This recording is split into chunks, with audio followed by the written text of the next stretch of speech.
오늘 대속자가 살아계시니 라고 하는 욥기서의 말씀을 가지고 말씀을 증거하기를 원합니다. 욥기서의 주제는 번제입니다. 욥기서는 번제로 시작해서 번제로 마칩니다. 욥기는 전통적으로 잠언, 전도, 아가서와 함께 지혜문서로 분류되어 왔습니다. 그래서 욥기를 대할 때에 문학가는 희곡 중에 최대의 걸작이라고 말합니다. 그리고 또 철학자는 어찌하여 악인이 흥왕하고 의로운 사람이 고난을 당해야 하는가 라고 하는 질문을 가지고 신정론적인 그런 접근을 시도합니다. 그러나 그리스도인은 어떻게 이 욥기에 접근해야 되겠습니까? 우리 그리스도인은 욥기를 통해서도 예수 그리스도를 만나고 복음을 증거해야 합니다. 왜냐하면 욥기는 성령님의 감동하심으로 기록된 하나님의 말씀 곧 성경이요, 성경의 기록 목적은 예수 그리스도를 증언하는 것이기 때문에 그렇습니다. 요한복음 5장 39절의 말씀처럼 너희가 성경에서 영생을 얻는 줄 알고 성경을 연구하거니와 이 성경이 곧 내게 대하여 증언하는 것이다 라고 분명하게 말씀하고 있습니다. 그러므로 욥기에 있어서 사활적으로 중요한 요점은 욥기가 번제로 시작해서 번제로 마치고 있다는 점입니다. 1장 5절에 번제가 나오고 또 마지막 장 42장 8절에 보면 번제를 드리는 내용이 나옵니다. 그리고 성경이 말씀하는 이 번제, 다시 말해서 즉 제사제도는 오늘 여러분들이 다시 한번 분명하게 정리를 딱 하셔야 되는데, 성경에서 말하는 제사, 번제, 제사제도는 예수 그리스도께서 자신을 대속물로 드려주실 것에 대한 그림자라고 하는 점입니다. 이러한 의미로 드려지지 않은 모든 제사는 다 우상숭배입니다. 성경에 나오는 모든 제사는 다 예수 그리스도 자신을 대속제물로 드려주실 것에 대한 그림자, 예표인 것이죠.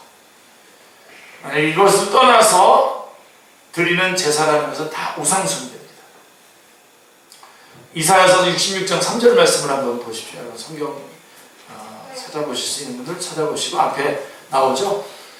소를 잡아 드리는 것은 살인함과 다름이 없이 하고 어린 양으로 제사를 드리는 것은 개의 목을 꺾음과 다름이 없이 하며 드리는 예물은 돼지의 피와 다름이 없이 하고 분향하는 것은 우상을 찬송함과 다름이 없이 행하는 그들은 자기의 길을 택하며 그들의 마음은 가증한 것을 기뻐한즉 이라고 말씀하고 있습니다. 구약의 모든 제사는 그것이 예수 그리스도를 예표할 때에만 의미가 있는 것입니다. 아멘. 그렇지 않다면 그것은 우상숭배입니다. 그러므로 1장의 번제는 하나님을 경외하는 욥의 신앙이 대속을 믿는 믿음임을 말씀해주고 있는 것입니다. 그리고 마지막 장에 42장 8절에 나오는 마지막 장에 이르러서 하나님께서 너희를 위하여 번제를 드리라. 내가 그를 기쁘게 받으리니 너희가 우매한 만큼 너희에게 갚지 아니하리라. 이렇게 말씀하셨습니다. 그렇게 말씀하신 번제는 우리의 죄와 허물이 대속에 의해서만이 해결함을 받을 수 있다는 구속교리를 계시해주는 중요한 말씀입니다. 그러므로 욥기뿐만이 아니라 구약성경을 바르게 이해하는 데는 제사제도에 대한 바른 인식이 선행되어야만 합니다. 하나님은 말씀하십니다. 시편 50편 9절로 13절 말씀을 보십시오. 내가 내 집에서 수소나 내 우리에서 수점서를 가져가지 아니하리니 이는 산림의 짐승들과 뭇 산의 가축이 다 내 것이며 산의 모든 새들도 내가 아는 것이며 들의 짐승도 내 것이미로다. 내가 가령 줄여도 내게 이르지 아니할 것은 세계와 거기에 충만한 것이 내 것이미로다. 내가 수소의 고기를 먹으며 염소의 피를 마시겠느냐? 이 말씀 시편 50편 9절로 13절 말씀 같은 경우는 내용을 구체적으로 다 일일이 여러분들이 다 암송하지 않는다고 하더라도 이런 내용이 있구나 하면서 50편 9절로 13절 언제든지 여러분들이 이렇게 뭔가 결정하기 어려운 그런 상황이 됐을 때 탁 들춰서 보시길 바랍니다. 창조주 하나님께서 우상에게 하듯 짐승으로 제사 드린 것을 기뻐하신단 말입니까? 여러분? 그런데 욥기가 번제로 시작해서 번제로 마치고 있다는 점을 놓치는 것은 너무나 안타깝고 답답한 일입니다. 그 원인은 그만큼 복음을 상실하고 있기 때문에 복음을 상실하고 있다는 증거인 것입니다. 자, 성경에 처음 등장하는 번제가 뭐죠? 아벨의 번제죠. 아벨이 양의 첫 새끼로 드린 제사입니다. 창세기 4장 4절에 보면 여호와께서 아벨과 그 제물은 받으셨으나 라고 말씀하고 있습니다. 자, 이 그림자를 밝히 드러낸 신약에 신약에서는 이 부분을 뭐라고 해설해 주고 있습니까? 히브리서 11장 4절에 보시면 믿음으로 아벨은 가인보다 더 나은 제사를 하나님께 드림으로 의로운 자라 하시는 증거를 얻었으니 하나님이 그 예물에 대하여 증언하심이니라. 그가 죽었으나 그의 믿음으로써 지금도 말하느니라. 아벨에 드린 제사를 핵심은 아벨이 제사를 통해서 의롭다함을 얻었다는 데 있는 것입니다. 다시 한번 여러분 히브리서 10장 4절 다시 한번 보실까요? 믿음으로 아벨은 가인보다 더 나은 제사를 드림으로 어떻게 했다고요? 의로운 자라 하시는 증거를 얻었으니 라고 말씀하고 있는 것입니다. 놀라운 말씀입니다. 자, 왜냐하면 죄로 말미암아 하나님의 존전에서 추방을 당한 아담의 후예들의 가장 절박한 소원이 의롭다함을 얻는 일이요 의롭다함을 얻어야만 의로우신 하나님께로 돌아갈 수가 있기 때문입니다. 그리고 신구약을 막론하고 의롭다함을 얻는 방도는 오직 예수 그리스도의 구속을 통해서만 가능합니다. 다른 방법은 없습니다. 만일 아벨이 다른 방도로 의롭다함을 얻었다고 주장을 한다면 그것은 예수 그리스도의 죽음을 헛된 것으로 만드는 것입니다. 갈라디아서 2장 21절이 증언해주고 있습니다. 그런데 욥기가 번제로 시작해서 번제로 마치고 있다는 것은 무엇을 가르쳐주고 있습니까? 욥도 자기의 의가 아니라 번제를 통해서 의롭다함을 얻음으로 하나님과 교제를 유지하고 있었다는 것이 됩니다. 할렐루야. 자, 욥기는 크게 세 부분으로 나눠집니다. 첫째 부분은 1장 2장인데요. 첫째 부분 1장 2장은 욥이 2차에 걸친 시험을 당하는 내용이 나오고 두 번째 부분은 좀 길죠. 3장부터 37장까지인데 세 친구와 더불어서 논쟁하는 내용이 나옵니다. 그리고 셋째 부분은 38장부터 42장까지인데 침묵하고 계시던 하나님께서 이제 개입하시는 대목이 나옵니다. 그래서 첫째 부분 1장부터 2장을 좀 먼저 살펴본다면 첫째 부분에서 먼저 물어야 할 점은 어찌하여 욥에게 시련이 닥치게 되었는가 라고 하는 점인 것입니다. 1장 2장에 이 부분에서 우리가 가장 먼저 물어봐야 되는 부분입니다. 이것은 하나님께서 사탄에게 1장 8절에 보시면 내가 내 종 욥을 주의하여 보았느냐 그와 같이 온전하고 정직하여 하나님을 경외하며 악에서 떠난 자는 세상에 없느니라 하고 자랑하셨기 때문입니다. 여러분들이 이 부분을 잘 정리를 한번 해보셔야 돼요. 자, 2년 전에도 여러분하고 이 말씀을 가지고 좀 나눴었는데 여러분들이 그동안 많이 정리가 되어서 이제 좀 이렇게 쭉 맥을 잡았는데 중간중간에 좀 부족한 부분들이 있었는데 오늘 말씀을 통해서 다시 그 부족한 것들이 쫙쫙쫙 완성이 되는 그런 시간이 됐으면 좋겠습니다. 자, 그러면 하나님께서 사탄에게 욥을 자랑하시는 의도가 무엇입니까? 하나님께서 사탄에게 욥을 자랑하시는 의도가 무엇입니까? 잘 알다시피 여러분들 인류의 시조가 우리 아담이 에덴 낙원에서 하나님의 이름과 명예를 더럽힌 사건과 연루가 되는 것입니다. 관계가 되는 것입니다. 욥은 창세기의 족장시대의 사람입니다. 족장시대라고 했을 때 그 족장이 모든 것들을 다 관할했죠. 제사도 다 관할하는 그런 사람들을 족장이라고 얘기합니다. 그래서 아브라함, 이삭, 야곱까지를 제가 족장이라고 합니다.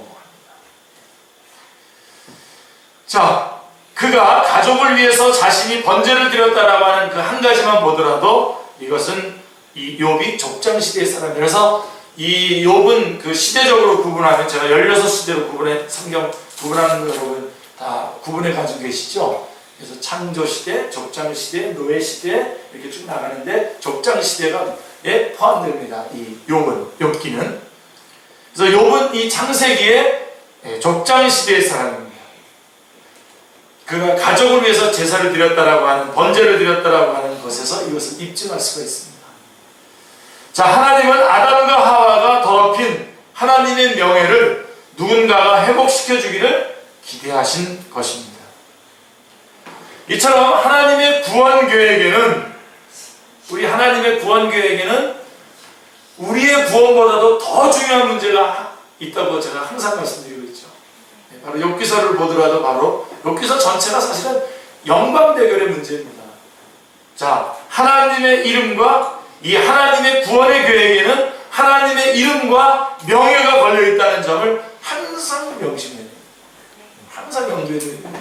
우리가 믿음이 좋다고 하다가도 실족하고 순식간에 상황이 바뀌는 경우를 자주 보는데, 뭐 때문에 그러냐면 마치 우리의 구원이 가장 중요한 일인 것처럼 우리가 착각을 하고 살아가기 때문에 그렇습니다. 중요하죠. 너무 중요하죠. 너무 중요하지만 그거보다 더 중요한 게 있습니다. 하나님의 영광, 하나님의 명예와 하나님의 이름, 하나님의 의로우심. 우리 아까 하나님의 공의 하고서 올라가는데 멋있었습니다. 하나님의 의로우심. 더 중요한 겁니다. 그래서 여러분들이 잘 기억하십니까? 로마서 3장 21절부터 쭉 복음에 대해서 설명을 해나가다가도 25절, 26절에 가서는 하나님의 영광을 중심으로, 하나님의 의를 중심으로 이것을 설명하고 있는 것을 보게 됩니다. 그래서 너무나 중요한 요점입니다. 그래서 하나님의 구원 계획에는 하나님의 이름과 명예가 걸려 있다라고 하는 점을 명심하시기 바랍니다. 자, 욥은 첫 번째 시험에서 이렇게 이겼죠? 첫 번째 시험에서 21절에 보면, 1장 21절에 보면 주신 이도 여호와시요 거두신 이도 여호와시오니 여호와의 이름이 찬송을 받으실지니이다 하고 여호와의 이름에 찬양을 올렸습니다. 그가 당한 것들과 전혀 관계없이 하나님의 이름을 높였습니다. 승리했죠. 두 번째 시험에서도 이렇게 고백했습니다. 2장 10절에 보시면 이 모든 일에 욥이 입술로 범죄하지 아니하니라 라고 말씀하고 있습니다. 사탄은 완패를 당하고 물러가게 된 것입니다. 결국 욥은 인류의 시조가 더럽혀놓은 그 하나님의 명예와 이름을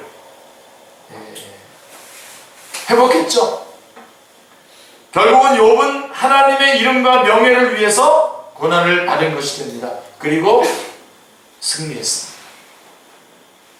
자, 근데 이제 그 다음에가 이제 중요합니다.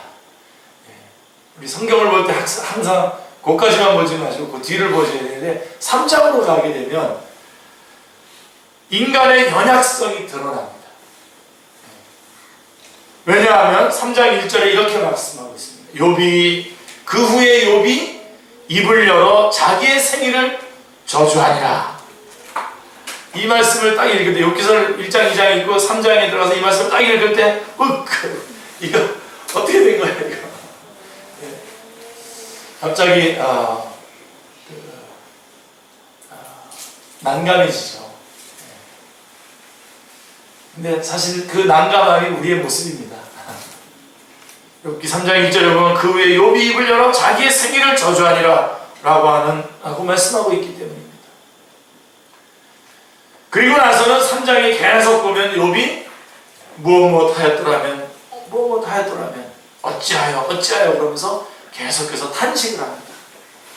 3장에서 그 인간의 연약함이 드러나게 됩니다.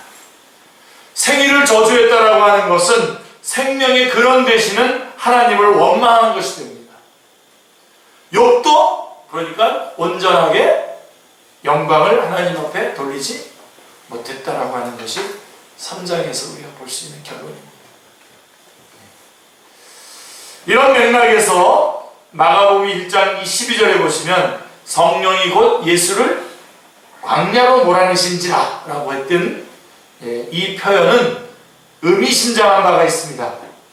자, 첫 번째 대표자는 에덴 낙원에서 첫 시험에 실패했지만 새로운 대표자로 오신 예수 그리스도께서는 광야에서 40일간 굶주린 가운데서도 세 가지 시험을 다 이겨내심으로 온전히 그 하나님의 명예를, 더럽혀진 명예를 온전히 회복시켜 주신 것입니다. 그래서 예수님께서 공생의 첫 시간에 광야로, 성령님에 의해서 광야로 이끌림을 받는 것이 제일 먼저 앞부분에 나오게 된 이유가 바로 여기 있는 것입니다. 우리의 구원 계획 중요하고 소중합니다. 어마어마하게 중요합니다. 그러나 그거보다 앞서서 더 중요한 것이 있습니다. 하나님의 명예가 회복되는 것입니다. 하나님의 영광이 회복되는 것입니다. 할렐루야. 네. 자, 그게 첫 번째 부분의 내용이고, 두 번째 부분은 3장부터 37장인데요. 자, 이 두 번째 부분은 두 번째 부분에서 욥과 세 친구 간의 논쟁하는 내용이 나옵니다. 자, 먼저 욥기의 구조는 번제가 나오고요. 대속제물로 시작해서 나중에 대속제물로 마치고 있는 그 중간에 3장부터 37장에 친구들과의 논쟁이 끼어있는 구조로 되어 있습니다. 번제, 논쟁, 번제, 이렇게 욥기서가 구조가 되어 있는데, 그리고 그 번제와 번제 중간에 있다는 것은 번제와 번제 중간에 논쟁이 끼어있다라고 하는 것은 성경 전체의, 신구약 성경 전체의 구조와도 동일합니다. 왜냐하면 하나님은 먼저 원복음을 주시고 쭉 계속해서 그 대속제물을 주신 후에 신약 성경에서 원복음의 실체이신 예수 그리스도께서 오셔서 십자가에서 그 복음을 완성하는 내용이 나옵니다. 이처럼 복음과 복음 중간에 율법이 끼어 있어서 율법이 끼어 있는 신구약 성경의 구조와 같은 내용으로 되어 있는 것이 이 욥기서입니다. 여러분들이 이런 구조를 가지고 욥기서를 쭉 읽어요. 좀 지루할 수도 있습니다. 욥기서 읽을 때. 그러나 이런 구조를 가지고 여러분들이 성경을 읽게 되면 절대로 지루하지 않습니다. 그렇다면 욥과 세 친구 간의 논쟁의 그 쟁점이 뭔지 아십니까? 뭡니까, 여러분? 욥의 친구들이 욥과 논쟁하는 그 쟁점이 뭡니까? 표면적으로는 욥이 시험을 당하게 된 원인이 어디에 있는가 하는 것으로 여겨지지만, 표면적으로는 그렇지만, 그렇게 보는 것은 욥기를 좀 수박 겉핥기식으로 보는 것과 같습니다. 욥기의 궁극적인 쟁점이 뭐냐면요, 구원의 방도가 무엇인가라고 하는 문제입니다. 결국은 구원은, 욥기서 전체를 통해서 구원은 예수 그리스도로 말미암아 구원받는다. 구원의 방도에 관한 내용인 것입니다. 다시 말씀드리면 이 3장부터 중간에 나오는 이 30장까지의 중간의 내용은 인간의 행위로 하나님 앞에 의롭다함을 얻을 수 있다라고 하는 식의 인간복, 그 다음에 행위, 구원, 이런 것들을 계속해서 주장하고 있는 것입니다. 자, 그래서 인간의 행위로 하나님 앞에 의롭다함을 얻을 수가 있는가, 아니면 대속을 통해서인가 라고 하는 문제가 이 욥기서의 중요한 쟁점인 것입니다. 그래서 결론부터 말씀을 드린다면 세 친구의 주장은 뭡니까? 욥이 죄를 범했기 때문이라는 행위구원론을 말하고 있는 반면에 지금 우리 이 땅에 아주 그냥 이 행위구원론이 아주 판을 치고 있습니다. 지금 욥기서가 그래서 중요한 내용입니다. 자, 그래서 이 행위구원론을 말하고 새 친구들의 주장은 바로 행위구원론을 주장하고 있는 겁니다. 반면에 욥은 우리가 본문으로 읽었었던 19장 25절에 뭐라고 말씀하고 있습니까? 욥은 나의 대속자가 살아계시니 그가 나타나실 것이다. 그는 대속자에 의한 구원을 말씀하고 있는 것입니다. 대속을 믿고 있었다는 점입니다. 그러니까 이 세 친구들은 예수님 당시로 말한다면 그 제사장, 서기관, 바리새인들과 같은 그런 사람입니다. 이 세 친구를 또 제사장, 서기관, 바리새인으로 이렇게 바로 이렇게 연결하지 마시죠. 그렇게 너무 영예가 되는 거고요. 그렇게 되면 안 되고요. 마치 이 세 친구들은 예수님 당시에 제사장과 서기관과 바리새인들과 같은 그런 율법적으로 모든 것들을 접근해 가다가 결국은 행위구원론을 말하고 있는 거 아니겠습니까? 그럼 반면에 욥은 뭐라고 얘기합니까? 욥은 비난과 조롱을 받으면서도 그러니까 욥은 당시 예수님 당시에 예수님의 제자들과 같은 비난과 조롱을 다 받으면서도 주님을 따르는 제자들과 같은 그런 비유할 수 있겠습니다. 그래서 하나님은 42장 7절에서 욥기 42장 7절에서 결론을 내리죠. 너희가 나를 가리켜 말한 것이 내 종 욥의 말같이 옳지 못함이니라 라고 드디어 하나님께서 개입을 하셔서 결론을 내려주시오. 이런 인식은 욥기를 이해하고 해석하는 데 중요한 관건이 됩니다. 다시 강조합니다마는 욥기의 초점이 어디로 모아지고 있으며 욥기에서 제기된 문제들이 무엇에 의해서 해결받게 되는가를 놓치지 마시길 바랍니다. 바랍니다라고 잘 안 하죠. 기도합니다. 우리 그리스도인들은 바랍니다 그러지 않고 기도합니다 그럽니다. 자, 그런데도 제가 지금 바랍니다라고 그랬어요. 기도합니다. 자, 시종 지켜보시던 하나님은 누가 왜 잘못했다고 말씀하시는지 저들이 범한 잘못에 대한 해결책으로 어떻게 하라고 명하시는가를 여러분들이 주목해 보시기를 기도합니다. 자, 이런 맥락에서 욥기의 논쟁은 우리의 선입관을 깨고 인생이 어찌 하나님 앞에 의로우랴 9장 2절에 라고 한 문제가 중요한 이슈로 등장합니다. 여태까지 우리는 욥기를 보면서 뭐라고 합니까? 고난에 관한 거다. 또 그러다가 좀 더 성경을 보신 분들은 이게 고난이 아니라 하나님의 주권에 관한 문제구나. 몇 가지 이렇게들 많이 발전해 봤더라고요. 그런 주제가 있는 것도 사실입니다. 그렇게 볼 수도 있죠. 근데 그것이 아니라 욥기서는 인생이 어찌 하나님 앞에 의로우랴.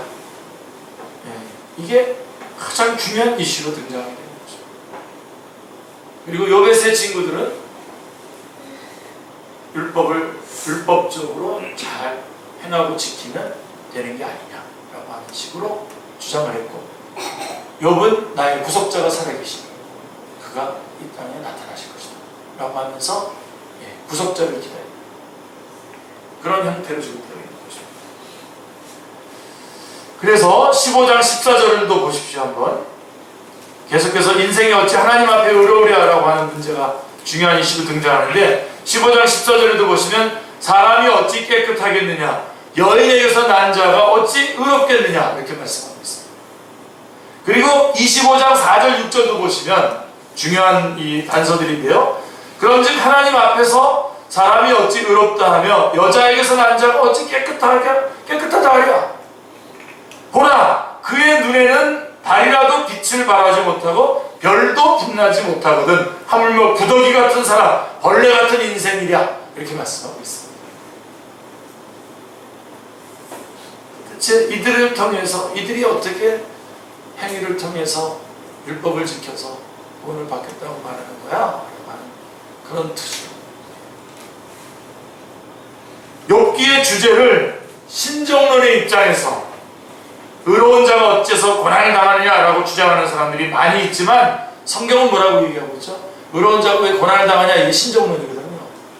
하나님이 계시다면 이런 건데 성경은 뭐라고 얘기하고 있습니까? 의인은 없나니? 하나도 없다 라고 말씀합니다. 자, 그래서 이제 셋째 부분으로 넘어가는 겁니다. 38장부터 42장이 이제 우리 결론도 되고 해답도 되고 우리 복음도 되고 메시지도 되고 아주 귀한 부분인데요. 욥기의 중심점이 이 셋째 부분에 있습니다. 자, 앞에서 제기된 문제에 대한 해답이 이 셋째 부분에서 주어지는데요. 38장부터 42장에서 주어지는데 참 답답했습니다. 이게 무슨 얘기를 하려고 하는 건지 쭉 좀 답답했지만 욥과 세 친구의 논쟁을 묵묵히 듣고 계셨던 하나님은 드디어 42장 7절에서 드디어 개입하셔서 욥의 손을 들어줍니다. 내가 너와 내 두 친구에게 노하노니 노하신다는 겁니다. 이는 너희가 나를 가리켜 말하는 것이 내 종 욥의 말같이 옳지 못함이니라 라고 욥의 손을 들어주죠. 어떤 점에서 정당하지 못하다고 하시는 것입니까? 한마디로 율법의 행위로 의롭다함을 얻느냐, 마치 율법의 행위로 의롭다함을 얻느냐 욥을 정죄하고 있기 때문입니다. 이 세 친구들의 이야기가 들어보세요. 여러분 그 읽어보세요. 하나같이 틀린 말이 없습니까? 다 너무나 정당하고 너무나 그럴듯한 말이죠. 너무나 다 맞는 말이에요. 그러면서 마치 이 율법의 행위로 의롭다함을 얻을 수 있느냐 욥을 비난했기 때문에 정죄했기 때문입니다. 그래서 4장부터 31장까지 전개되는 그 논쟁 부분을 참고해보면 욥은 불평도 하고 항고도 하지만 세 친구의 말은 한마디도 버릴 말이 없습니다. 없어 보여요. 그런데 어찌하여 하나님은 옳지 못하다 하시면서 심지어 노하시기까지 하신단 말입니까? 이 세 친구에게 노하셨어요. 이 부분들을 여러분 왜 이 노하셨다라고 하는 부분을 붙잡으셔야 됩니다. 세 친구들의 논증이 인과응보 사상에 입각한 율법적인 진술이었기 때문입니다. 그래서 노하신 거죠.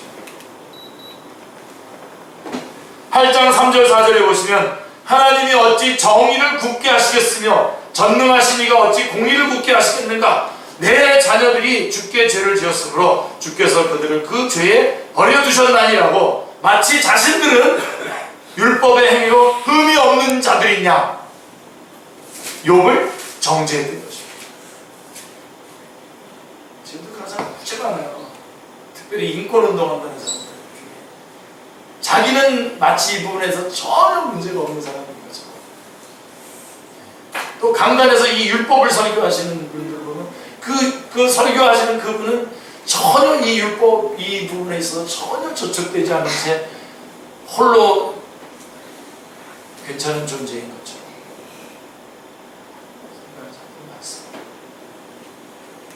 저는 지금 여러분들에게 의롭게 살고 이렇게 율법을 지켜가면서 살아가는 것을 제가 이렇게 살아가지 못하도록 지금 조장하고 있는 거 아니지 않습니까? 그렇죠?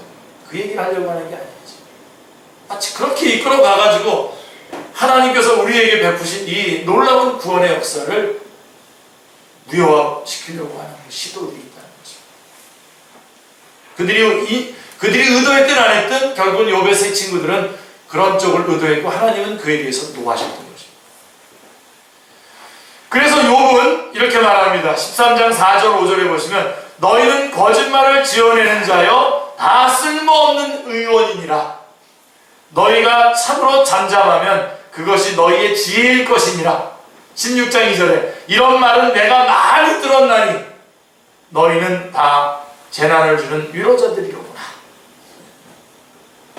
이제 우리 12월달 되고 이제 크리스마스 되고 이게 지금 우리 많이 사랑을 베풀어야 되는 그런 시기인데 아주 어려움을 겪는 사람이 있어요. 어려움을 겪는 사람한테 가서 뜨뜻하게 사세요. 방풀 피고 사세요.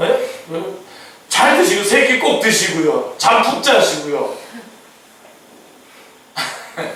얼마나 얼마나 괜찮은 말입니까? 좋고. 뗄 게 없는데 지금. 그런 지금 싸움을 하고 있는 거지.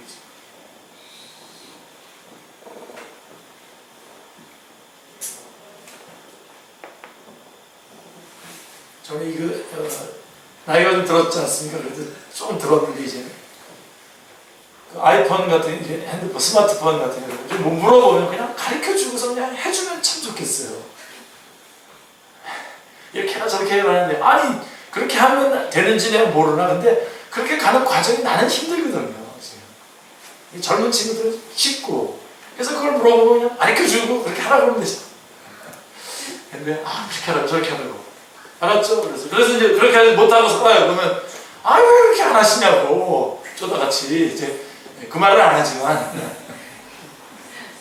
제일 좋은 사람은 저 처음 아이폰 딱 했을 때 카톡 깔아주고 그러시는 분이 있어요. 자매가 있습니다. 제일 좋더라고요. 이렇게 해주니까.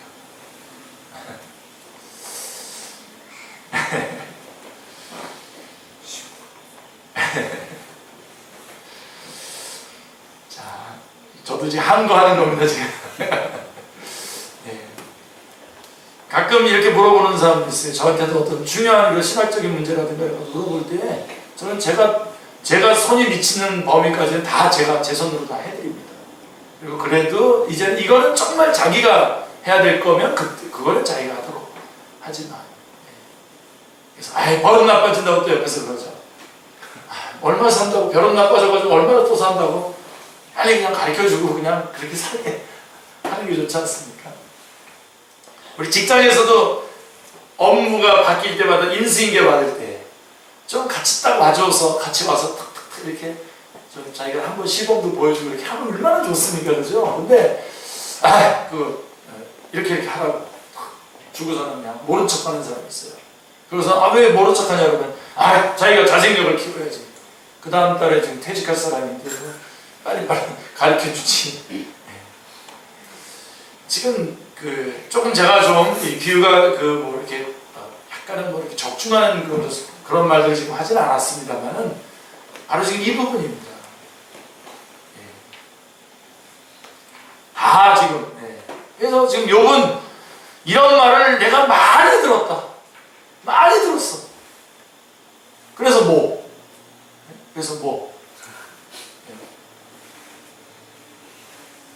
다 재난을 주는 위로자들이라고 들으면 들을수록 더 비참해지는 거죠. 세 친구에 비해서 욥은 불평하고 한거하지만 1장 5절에 이렇게 말씀하고 있습니다. 잔치를 끝내면 욥이 그들을 불러다가 성결하게 하되 아침에 일어나서 그들의 명수대로 번제를 드렸으니 라고 말씀하고 있습니다. 자기 자녀들을 놓고 그럽니다. 혹시 범죄했을까봐.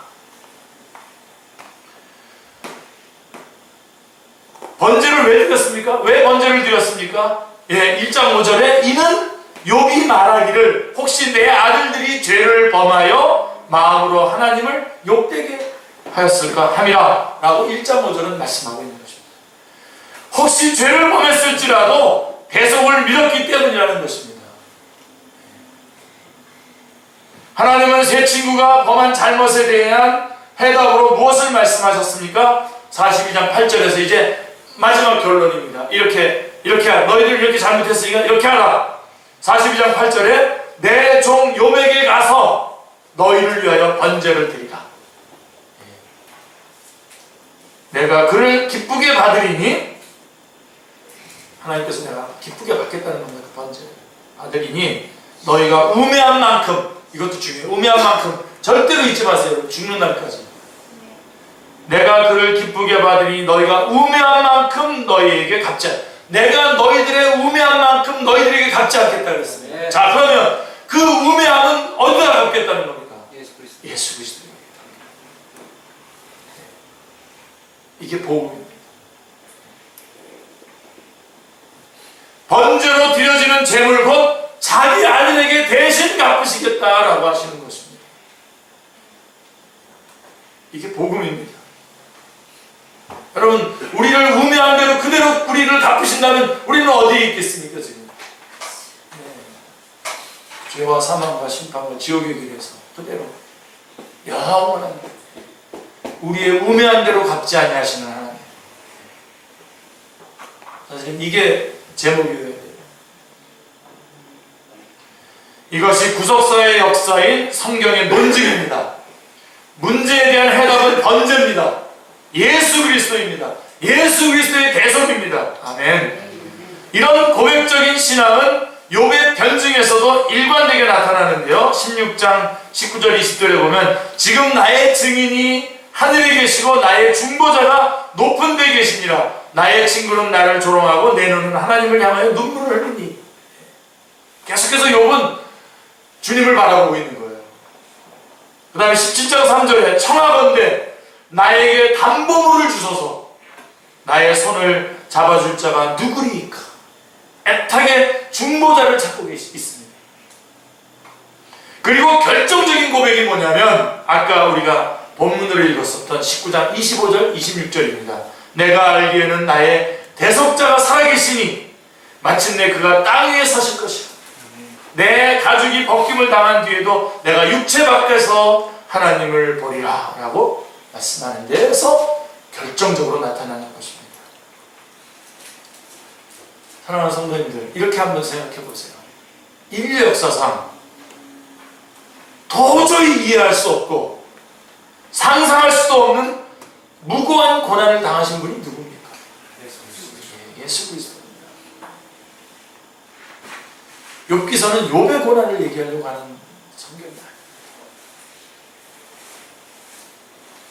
바로 그분은 하나님의 아들 예수 그리스도이십니다. 하나님의 아들 예수 그리스도께서 어찌하여 구유에 탄생하셔서 멸시와 천대를 당하시다가 종래는 십자가에 못 박혀 죽으셔야만 했습니까? 예, 우리가 아무리 고난을 당한다 해도 이처럼 무고하고 참혹한 고난을 당한 자는 아무도 없습니다. 어찌하여 인간이 당하는 고난만을 생각하고 하나님의 아들 예수 그리스도께서 인간의 몸을 입으시고 이 땅에 오셔서 멸시와 천대를 받으시고 종래는 십자가에서 못을 박히시고 창로의 허리에 상하게 했는가? 예. 왜 그것은 생각하지 않습니까? 왜 예수 그리스도께서 당한 고난을 생각하지 않습니까? 욥! 그런 고난을 위대해. 이렇게 해가지고 욥은 대단해, 나는 안 대단해, 나는 좁아요. 이런 식으로 끌고 가지 말라고요. 그 안에 있는 하나님, 그를 그렇게 되게 하신 하나님, 그에게 그가 부족한 대로 갚지 아니하시는 하나님. 예. 아까 뭐라 그랬지? 기억이 나. 애매한 우매한 대로 갚지 않으시는 하나님. 기억 다 하고 계시네요. 할렐루야. 욥만이 아니라 모든 사람이 당하는 고난의 근본 원인은 죄 때문입니다. 기억하십시오. 그리고 그 해답은 오직 예수 그리스도, 번제, 곧 예수 그리스도의 대속적인 죽음을 통해서뿐입니다. 네. 궁극적으로 사망, 애통, 곡하는 것, 저주, 질병은 로마서 5장 12절의 말씀처럼 한 사람으로 말미암아 죄가 세상에 들어오고 죄로 말미암아 사망이 들어왔나니라고 한 죄의 결과인 것입니다. 그리고 그 죄를 해결하는 방도란 인간의 자력으로는 불가능하고 번제로 상징된 대속을 통해서만이 가능하여진다는 것이 욥기의 해답입니다.